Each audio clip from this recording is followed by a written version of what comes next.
जब रात होती है तो हम एक दिया जला लेते हैं और उसकी रोशनी में खुद को महफूज समझते हैं, मगर उस रोशनी के परे जो अंधेरा है वो अपने अंदर बहुत सारी कहानियां समेटे हुए है और इन्हीं कहानियों को आप तक लेकर आता है रात के अंधेरे में।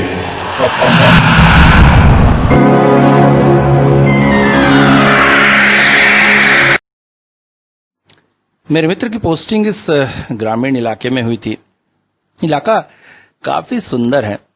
उसने पत्र में लिखा था। उसे पढ़कर मैं अपने आप को रोक न पाया और मित्र से प्रोग्राम बनाकर ट्रेन से इस इलाके में चला आया।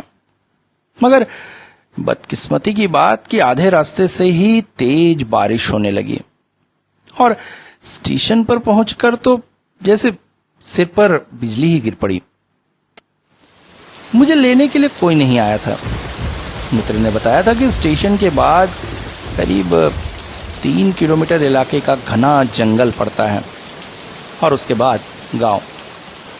जंगल को पैदल पार करना किसी भी तरह से श्रेयस्कर नहीं है क्योंकि जंगल बहुत ही घना है और बहुत से जंगली जानवर हैं वहां। इसलिए आने जाने के लिए वो लोग बैलगाड़ी इत्यादि का उपयोग करते हैं। मगर अब मैं क्या करूं, क्योंकि इस छोटे से स्टेशन में दिन में सिर्फ एक ही ट्रेन आती है जो जा चुकी है। घनघोर बारिश है और मुझे लेने कोई नहीं आया। काफी देर तक स्टेशन पर खड़ा रहा।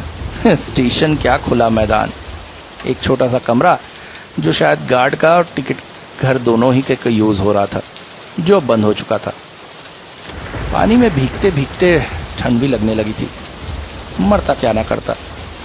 जंगल का रास्ता पकड़ के चलने लगा। चलते ही चलते काफी समय बीत गया। दोपहर से चल रहा था, शाम होने आ गई थी, मगर बारिश थी कि रुकने का नाम नहीं ले रही थी। जंगल में हर तरफ भीगापन फैला हुआ था। ऐसे में सांप बिच्छुओं का खतरा और भी बढ़ जाता है। चलते ही चलते पता नहीं 3 किलोमीटर का जंगल इतना बड़ा कैसे लग रहा था। तभी समझ में आया कि मैं जंगल में रास्ता भटक गया। ओह, एक और मुसीबत। पेड़ के नीचे खड़े खड़े खुद को बारिश से बचाने की कोशिश कर रहा था, मगर धीरे धीरे शरीर में ठंड लगने लगी। ओह, अगर ऐसा रहा तो रात भर में तो निमोनिया से मर जाऊंगा। नहीं, कोई ना कोई रास्ता तो निकालना पड़ेगा। तभी दिमाग में एक बात कौंधी। पास ही एक बड़ा सा पेड़ था। पेड़ की सबसे ऊंची डंगाली पे चढ़ा जा सकता है। थोड़ी सी कोशिश से मैं वहां भी चढ़ गया।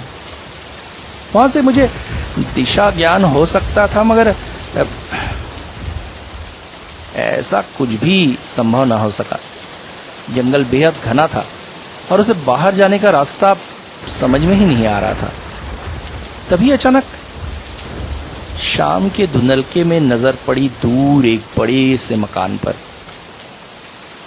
इसी तरह पेड़ से नीचे उतरा और पागलों की तरह दौड़कर उस दिशा में जाने लगा।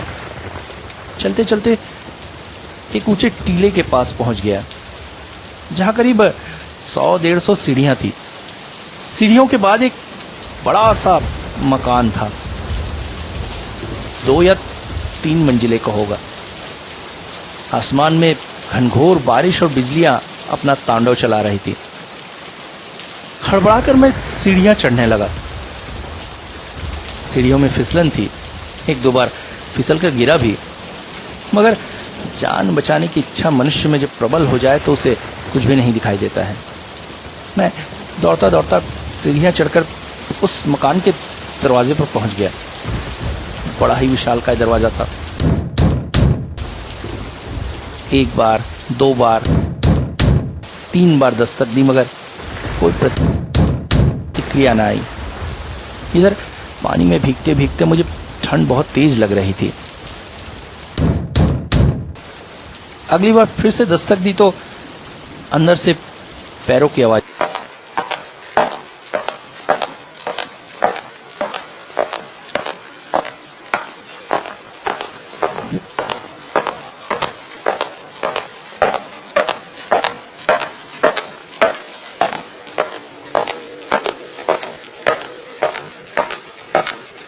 जाई। समझ में आया कोई आ रहा है।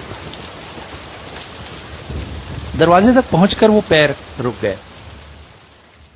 फिर दरवाजा खोलने की एक चरमराहट की आवाज आई। दरवाजा खुलते ही साथ अंदर एक विशालकाय बरामदा दिखा, जिसमें मशाल की रोशनी से वो जगमगा रहा था, और उस रोशनी में खड़े थे एक वृद्ध पुरुष, जिनके बाल लड़कियों जैसे बड़े थे, चेहरे पर दाढ़ी मूंछ और शरीर पर एक भगवा वस्त्र जो गले से लेकर पैर तक पूरी तरह से ढका हुआ था, माथे पर रक्तिम तिलक। मुझे देखते ही बोल पड़े, महाशय, बारिश में जंगल में निकल आए, आश्चर्य।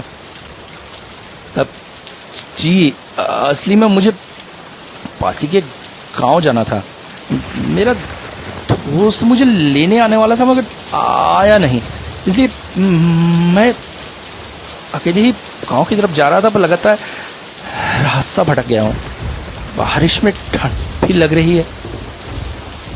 आपके दोस्त ने अच्छा ही किया जो नहीं आया। ऐसे बुरे मौसम में कोई बाहर निकलता है क्या? आपने भी अच्छा किया जो यहां आ गए। मैं महाराज प्राणांतक, इस मठ का मठाधीश। ये हम साधुओं के रहने का मठ है। हम तांत्रिक साधक यहां रहकर ईश आराधना करते हैं। आइए, आतिथ्य ग्रहण कीजिए। कहकर वो एक तरफ हट गया। मैं अंदर आ गया। दरवाजा बंद करते हुए उसने हाथों से ताली बजाई। एक अन्य साधु सामने था। इसके कपड़े उतने गहरे रंग के न थे।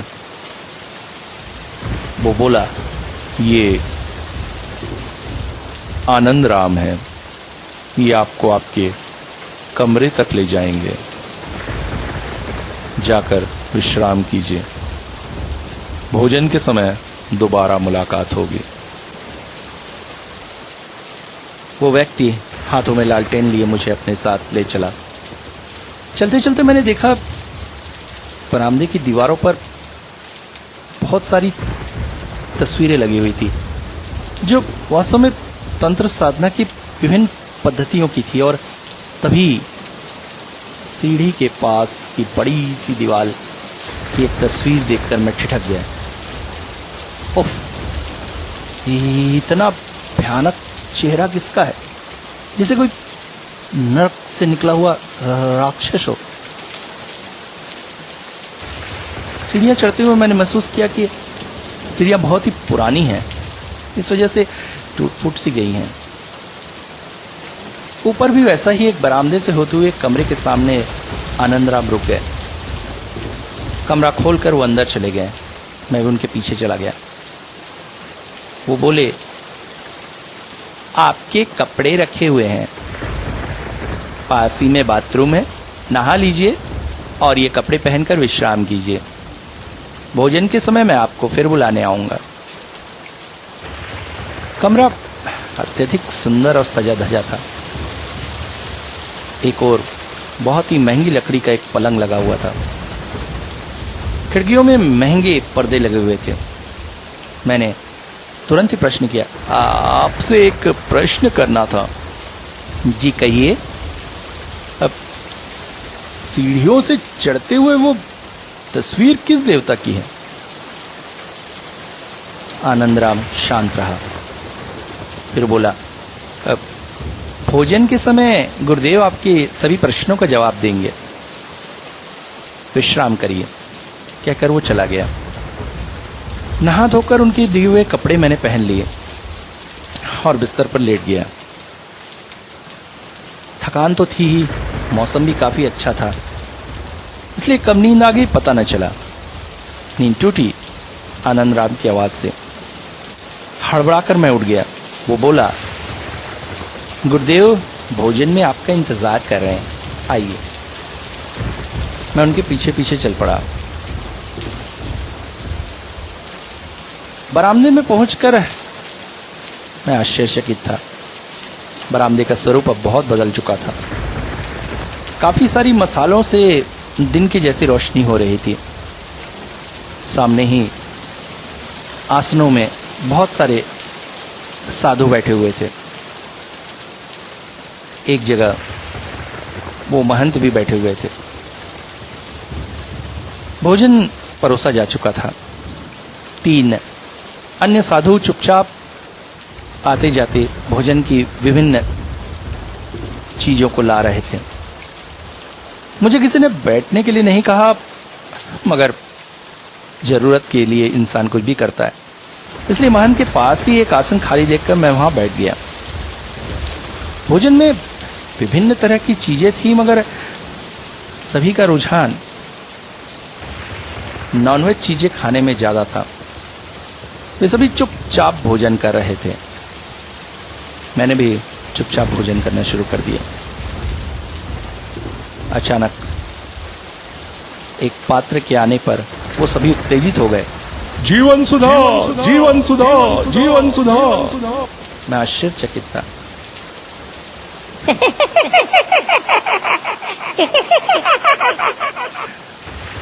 उस द्रव्य का पान करते हुए वो अजीब सी हंसी हंस रहे थे।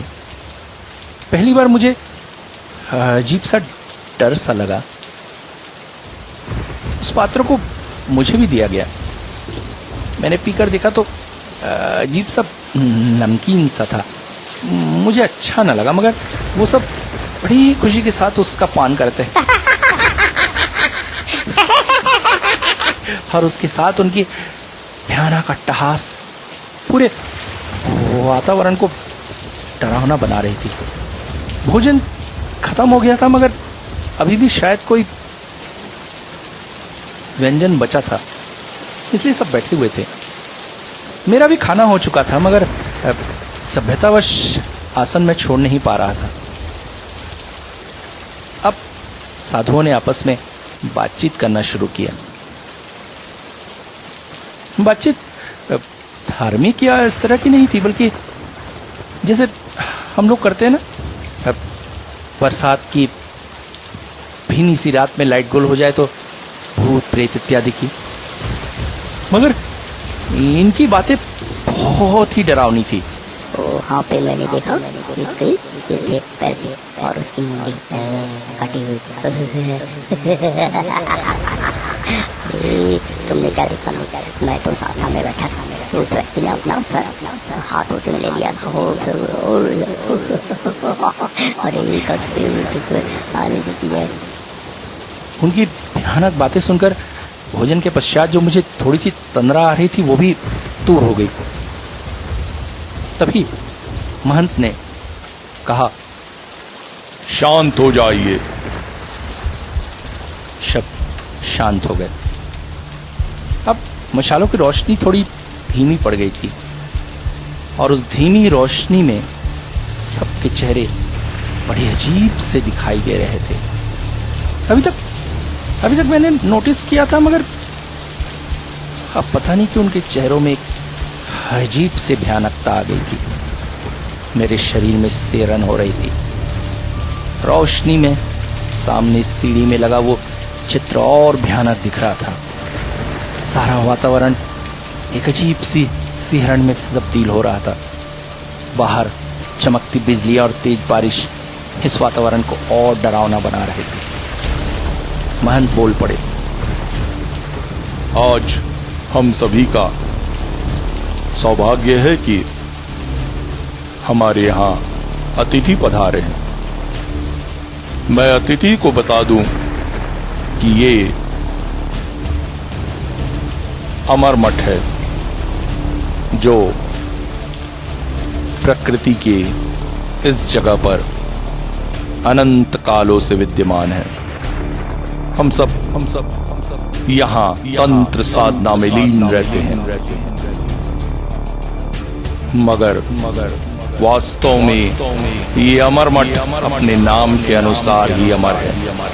यहां रहने वाले हम समस्त साधु मृत्यु से परे हैं।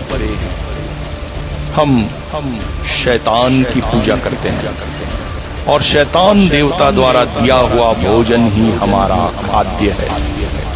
और ये अमृत सुधा जिसे प्रतिदिन पीकर हम सालों साल से इस मठ में जीवित हैं। एक समय था जब हम यहाँ पर सशरीर तंत्र साधना किया करते थे, मगर हमारी तंत्र साधना के लिए हमें जरूरत होती थी इंसानी बलि की। इंसानी खून से हमारे शैतान देवता प्रसन्न होते हैं। मगर गांव वालों को जब पता चला कि धीरे धीरे गांव से लोग गायब हो रहे हैं, तो एक दिन उन्होंने समूह बनाकर हमारे मठ पर आक्रमण कर दिया और मठ के सभी लोगों को मार डाला। मगर मरते मरते मैंने उनसे वादा किया था कि हमारे शैतान देवता इस अमर मठ को कयामत तक इसी तरह स्थिर रखेंगे। इसलिए हर अमावस्या की रात ये अमर मठ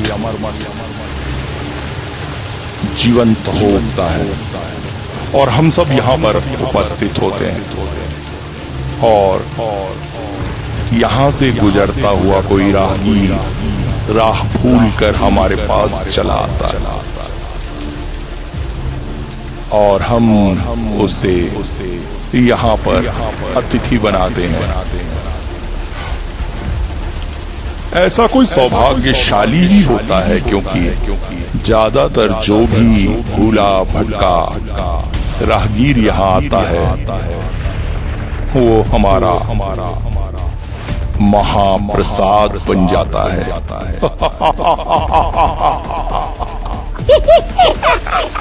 इसके साथ ही सारे वातावरण में गूंजने लगी भयानक हंसी। मैं चौंक पड़ा। इनकी बातों का मैं क्या अर्थ निकालूं? अमर मठ, भूला हुआ राहगीर महाप्रसाद बन जाता है, तो मेरे साथ क्या हो रहा है? तभी वो फिर बोल उठे, आइए संतों, महाप्रसाद का भोग लगाए। और इसके साथ ही सामने रखी एक कटोरी उन्होंने हटाई। कटोरी के नीचे की प्लेट में जो कुछ था उसे देखकर मेरे होश उड़ गए और मेरे मुंह से निकल पड़ी एक भयानक चीख।